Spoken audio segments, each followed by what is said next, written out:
अच्छा। वो भी बता देता हूँ आपको। अच्छा। वो ये है कि हुकूमत पाकिस्तान ने अरशद नदीम को तो 10 करोड़ का इनाम दिया है, जबकि हाफिज़ अबू बकर ने आलमी अवार्ड जीता था क़िरत में, उसको सिर्फ 2 लाख दिए हैं।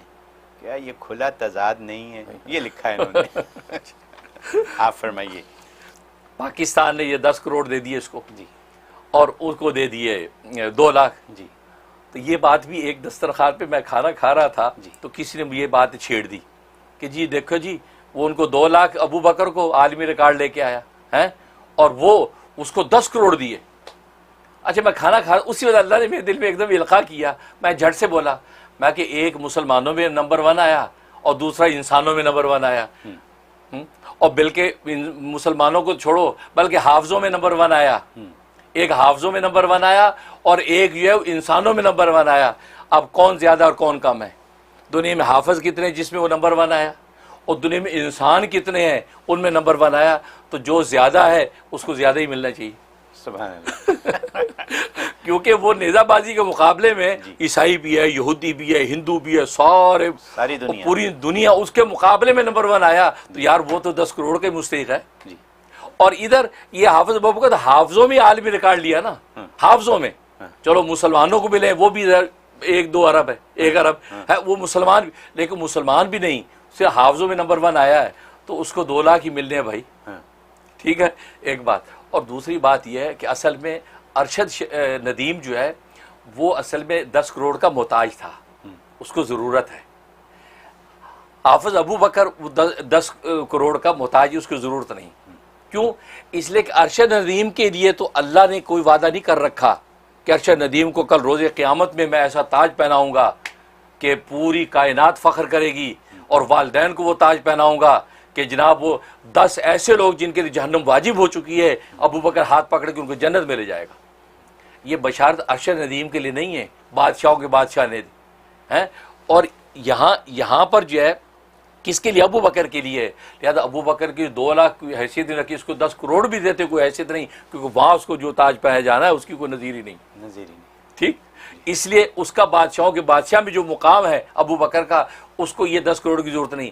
लेकिन अरशद नदीम, इसको आखिरत में ऐसा कोई वादा नहीं है नस्से कती से, लिहाजा इसको 10 करोड़ की जरूरत है भाई। इसको 2 लाख दिए तो जुल्म करोगे, ना इतने मिले ना अगे मिले है, तो इसको बेचारे को नहीं दोगे ना अबू बकर को, इतने नहीं मिले अगे तो मिलेगा है। मतलब है कि एक तरफ से तसल्ली है। लिहाजा अरशद नदीम को जरूरत थी, अच्छा किया 10 करोड़ दिए उसको, ना सिर्फ 10 करोड़ बल्कि और भी बहुत कुछ दिया गया, गाड़ी भी दे दी, वो भी कोई बात नहीं। और फिर जिस तरह का गरीब था बच्चा, कोई बात, अल्लाह ने उसकी किफ़ायत की। लेकिन अबू बकर अल्हम्दुलिल्लाह इसका मोहताज नहीं है। अबू बकर मोहताज, उसको कुरान का जो नूर अल्लाह ने उसको अता कर दिया और फिर उसके अदायगी का सलीका पूरे आलम में उसका परचम बुलंद कर दिया। ऐसी आखिरत में भी अल्लाह करेगा। अब उस अबू बकर को और इनाम कौन सा चाहिए भाई? सुभान अल्लाह, बिल्कुल सही। हाँ, अबू बकर कोई ऐसे हिर्स और लालच नहीं है। आप मखाम को उसके वकील बन के इंतजार क्यों कर रहे हैं? इसलिए अबू बकर को जरूरत नहीं है। और तीसरी बात यह कि असल में ये भी शुबा उठाया लोगों ने, और जी फलां ने भी ओलंपिक्स में जीता था, गवर्नमेंट ने कुछ नहीं किया, फलां भी ओलंपिक्स में जीता तो गवर्नमेंट ने कुछ नहीं किया। भाई अल्लाह के बंदो, असल में अरशद नदीम का मामला उनसे डिफरेंट है। वो क्यों? इसलिए डिफरेंट है कि अरशद नदीम इंडिया के मुकाबले में जीता था। असल में इंडिया पाकिस्तान का मसला, अगर इंडिया ना होता ना, मैं समझ इतनी पजीराई ना मिलती, आपको लिख के देता, इतनी हाइप नहीं होती। जैसे इंडिया का क्रिकेट मैच में जो हाइप होती है वो पाकिस्तान और ऑस्ट्रेलिया में हाइप नहीं होती है। उसकी वजह है क्योंकि वो हमारा हरीफ है, पड़ोसी और हरीफ है, हम उसी के पेट में से पैदा हुए हैं, उसके मुकाबले में खड़े हो गए हैं। तो क्या ख्याल है वो अब्बा बर्दाश्त करेगा? अब वो मुकाबला होता है, अब उसमें तो दोनों तरफ जोश है।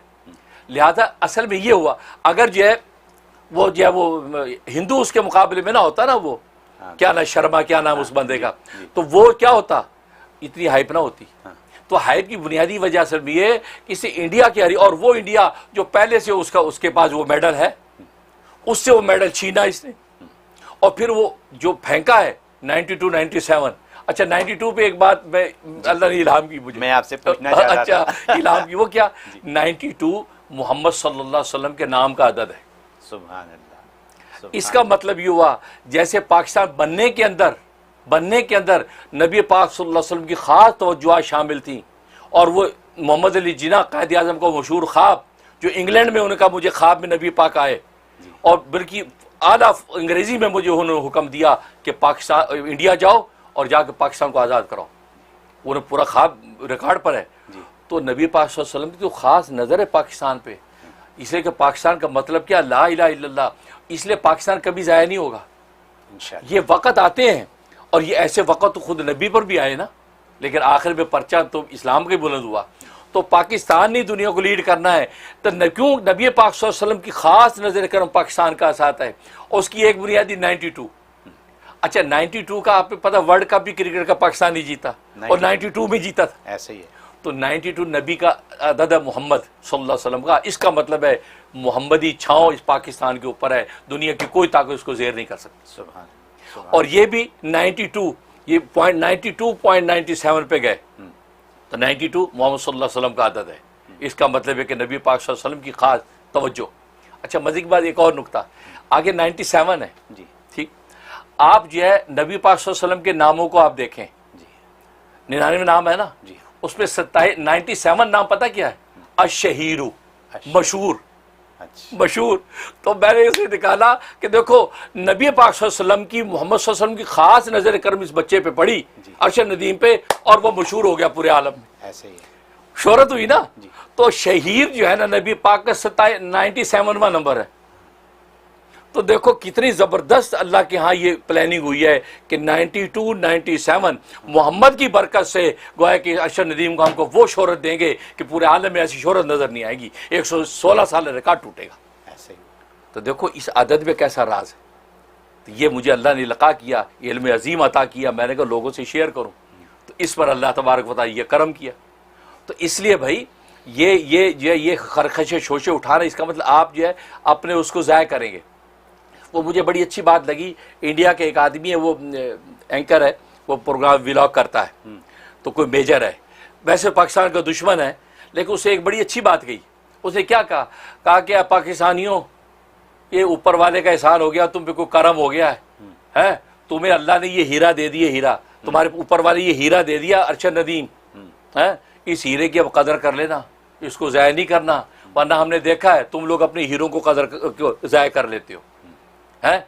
ये ओलंपिक्स में इसको ऊपर वाले जो दे दी ना शान, कहता वो सड़ के कहता तुम्हारे वैसे हीरे मोती पैदा होते नहीं है, ये एक आध हीरा तुम्हारे हाथ लग गया है, अब इसकी कदर कर लेना, इसको सियासत की भेड़ नहीं चढ़ा देना। अब वही हो रहा है, वो कहता है हमारी सियासी पार्टी का है, वो कहता है हमारी सियासी पार्टी का है, वो PTI लगी हुई और नून लीग वाले बेनिफिट ले रहे हैं, देखो खाम खा शहबाज शरीफ साहब कहते जी मेरा जो है विजन है, वो अल्लाह के बंदो वो पूरी कौम की शान है भाई, ये मुंह बंद रखो भाई है वो ले। तो क्या अगर PTI की हुकूमत होती वो तो ऐसा बेनिफिट लेती कि शहबाज शरीफ जैसे वो लोगों को समझ नहीं है, जो समझ उनको है, लेकिन चूंकि उनको आ गई अब इनको ये नहीं सोच रहा है या अरशद नदीम तो कौम का हीरो है और उधर वो याली मदर का किस्सा छेड़ के बैठे हैं। मैं तो ये कहता हूं अगर कोई हिंदू होता और पाकिस्तानी होता वो ये जीतता तो क्या उसको इज्जत ना देते हम? बिल्कुल। ईसाई होता वो ये जीतता इज्जत ना देते, यहूदी होता पाकिस्तानी होता शहरी, क्योंकि हमारी फौज में अदालतों में है ना हिंदू हैं, ईसाई हैं, यहूदी हैं, हमारे सिस्टम में काम करते हैं और उन अकलियतों को पूरे हुकूक हमने दे रखे हैं। अगर अकलियतों में से कोई जीता तो क्या हम ये कहते नहीं जी नहीं ये तो यहूदी है इसको इज्जत नहीं देंगे? होता। पाकिस्तान के आइन और चार्टर में ये बात नहीं है भाई, ठीक। और यही मजबूरी पाकिस्तानी गवर्नमेंट को भी है कि देखो ये हमारी ये गेम जो है ओलंपिक्स की गेम में है और ये पाकिस्तान की चार्टर का हिस्सा है ना, लिहाजा गवर्नमेंट के अंदर बहुत बड़ा फंड होता है जिसमें उनको दिया जाता है, ठीक, और जिसकी ट्रेनिंग कराई जाती। लेकिन एक मदरसे का हाफिज और मौलवी उसके लिए कोई गवर्नमेंट में फंड नहीं है, बाई लॉ कोई फंड नहीं है कि उस फंड में से गवर्नमेंट कहेगी इतना पैसा इस मदरसे को दे दो, इतना पैसे इस हाफिज को दे दो क्योंकि ये हाफिज ने पाकिस्तान का नाम ऊंचा किया है। क्योंकि पाकिस्तान के अंदर तो आपको पता है वो सेकुलर सिस्टम के साथ ही चलनी नहीं चाहिए है, कोई इस्लामी तरीके से तो या तो होता कि हाँ हुफाज कराम का भी वहाँ एक रैंक है, मौलाना का भी एक रैंक है। अब आप कहते हैं कि जी हाफिज अबू बकर को पैसे थोड़े दिए उसको ज़्यादा दिए, तो फिर बाई लॉ भी आपकी बात अदालत में सुनी जाती। ये बात तो ये तो प्राइवेट मदरसे हैं, प्राइवेट बेचारे मेहनत करते हैं और गवर्नमेंटों से एक पाई नहीं लेते और खुदा की रहमत उनको लेके चलती है। हम इन इनामों के मोहताज नहीं हैं, लेकिन आप इस बात को इशू बना के इंतशार ना करें। बस। क्योंकि इत्तेफाक और इत्तेहाद मुल्क का ये कौम को बुलंद करता है और बरकत नाजिल करता है। अगर आपने ऐसे चीज़ें छोड़ के अपना इंतजार किया, अपने हीरोज़ को कल को ज़ीरो बनाया, ये कह के नहीं ये तो फलां सियासी पार्टी का है, ज़ीरो हो गया, फलां सियासी पार्टी का ज़ीरो हो गया, और जिसने जी अब शहबाज शरीफ की तारीफ कर दी और सानू आज तो बात चंगा नहीं लग गया, परे कर दो। भाई अल्लाह के बंदे अपने प्राइम मिनिस्टर की, अमीर वक्त की तारीफ नहीं करेगा तो किसकी करेगा भाई? ये तो वैसी कर्टिसी है सिस्टम की कि आपको इज्जत देनी है। वजीर आला अगर मरीम नवाज चली गई, उसको इज्जत देगा, वो भी उसको इज्जत देगी, कोई बात नहीं। अच्छा, एक नालायक ने क्या बात छेड़ी, कहा जी वो मरीम नवाज साहब ने वो मेडल उसको पहनाया और कहता जी मैं भी बहुत बड़ा खिलाड़ी हूँ, ये गलत किया उन्होंने। यानी मतलब है कि कौन सा पेट में आपके मरोड़ है भाई, अगर उसे पहना ही दिया है, अगर ये मेडल तुझे कहते कि तू पहना दे वो एंकर साहब, तो क्या ख्याल है उनको ये कानून याद आता? नहीं आता है? या जी आपकी सिस्टर साहब को हम इज्जत दे रहे हैं, यार पहना दें, भज के नट के जाना सी ना, पाओ बड़ा एजाज है। या फजूल बात छेड़ी ना कि जी नहीं अगर पता करें ये वाइला सही, भाई तू कहते बात हुई ना, खाम खा वकील बन रहे हैं, खाम खा वकील बन रहे हैं, तो भाई कहते ओलंपिक्स के लॉ के खिलाफ, ओलंपिक्स वालों को तकलीफ नहीं है, आप उनका एम वकील बन के आ गए।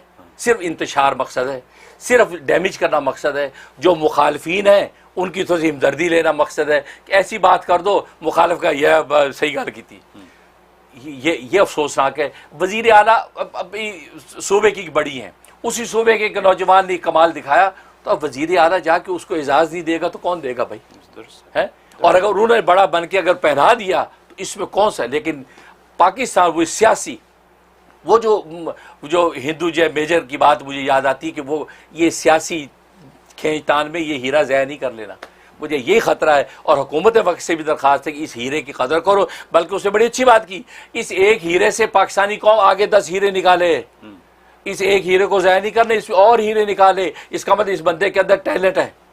तो मैं ये कहता हूँ इस बंदे को तो कोच बना के और आगे इसमें से हीरे निकालो भाई।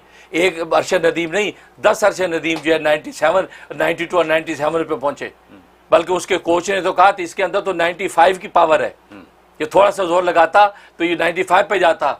लेकिन मैंने कहा नहीं, बात असल वही है जो मैंने कही 92 और 97 कि मोहम्मद की बरकत से इसको शोहरत मिलनी थी। सुभान अल्लाह, बहुत खूब हज़रत, बहुत तफसीली आपने इसका ज़रूरत थी, बिल्कुल सही बात, इसकी ज़रूरत थी कि आप इतनी तफसील से इसको एक्सप्लेन करते सारी कौम के लिए। सही बात। और ये सारी दुनिया में ये बात आपकी जाएगी और लोगों को अकल आएगी, मुझे यकीन है। बहुत खूब, बहुत शुक्रिया।